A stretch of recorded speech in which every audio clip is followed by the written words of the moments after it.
मखसूस नशिस्तों के फैसले पर जस्टिस मंदुखेल का भी इख्तिलाफी नोट जारी हो गया। जस्टिस मंदुखेल ने भी 17 सफ़ात का इख्तिलाफी नोट लिख दिया है। मजीद जानते हैं इस हवाले से नुमाइंदा बोलिए तैयब बलोच से। जी तैयब बलोच, बताइएगा क्या तफसीलात आ रही है?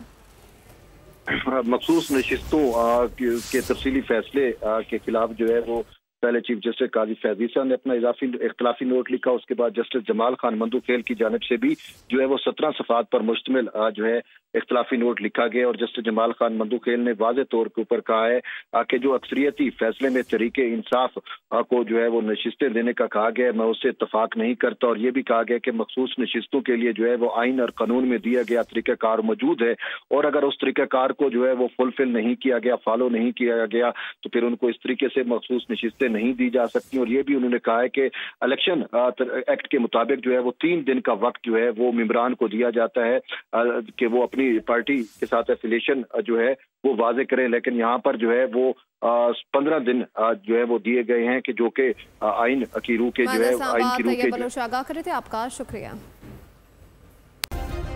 सब्सक्राइब करें और बेल दबाएं ताकि कोई खबर रह न जाए।